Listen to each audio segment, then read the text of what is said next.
The hearing will come to order.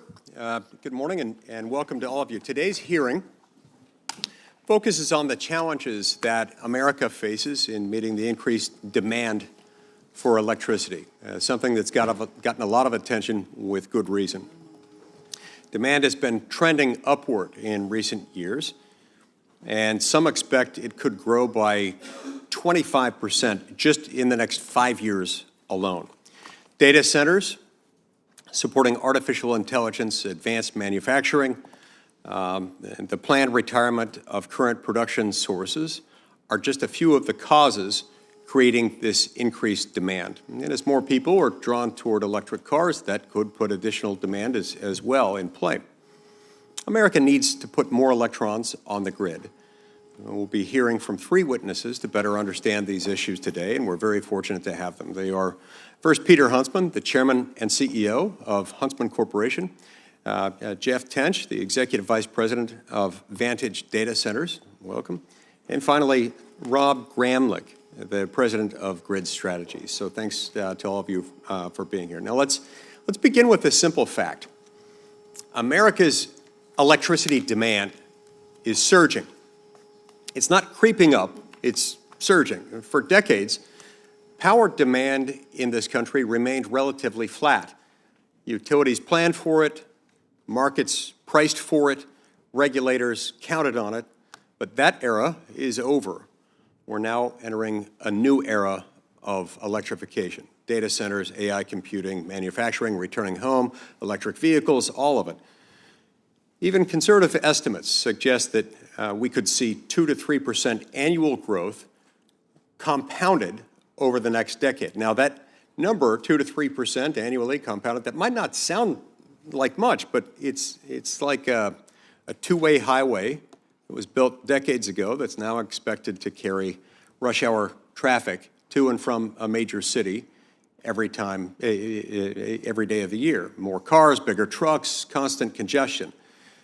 And if the road hasn't changed, but everything around it has changed, that's going to be an issue. Now it's a fairly decent analogy, something to help understand our power grid and the challenges now facing it. Now here's the real problem.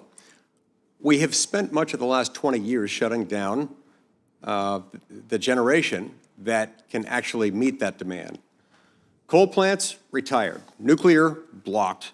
Natural gas, tied up in endless litigation. And we replaced a lot of that capacity with wind, solar, and batteries, resources that by design don't work all the time, work roughly a third of the time.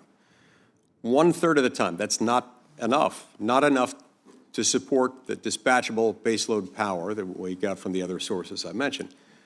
These resources being non-dispatchable, it means that they cannot be dispatched at the exact moment that they're needed with predictability and the reliability that is required. They do not provide baseload power, and they do not build themselves. They require massive transmission overhauls, grid upgrades, and most importantly, in many circumstances, subsidies. So this isn't a free market. In many ways, it's a rigged one. The federal government has been investing heavily in certain green energy technologies for decades, handing out tax credits like candy. So naturally, developers follow these credits, and why wouldn't they? But what's the result?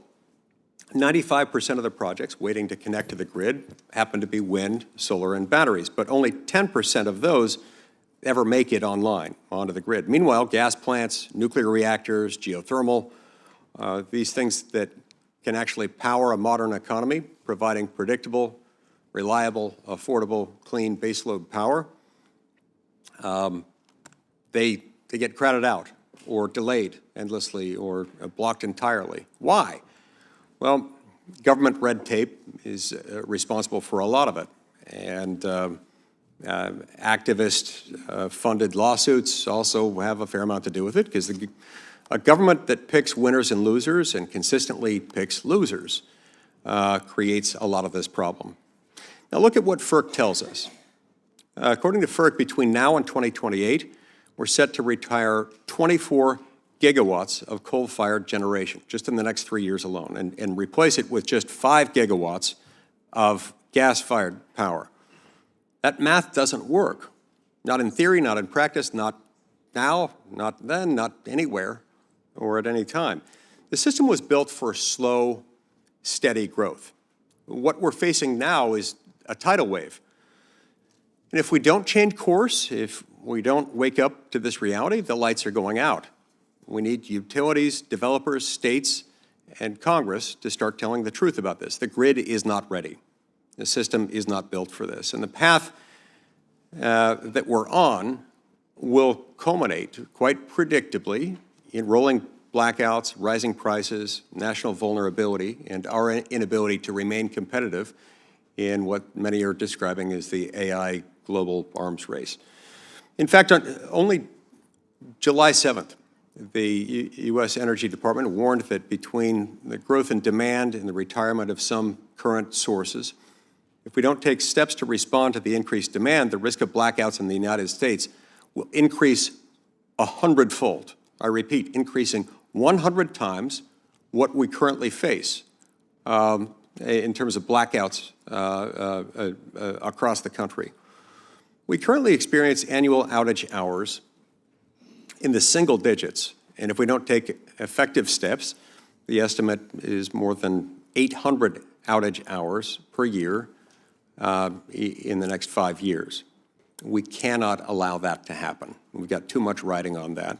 It's time that we face the facts, and that's what this hearing is about. And the chair now recognizes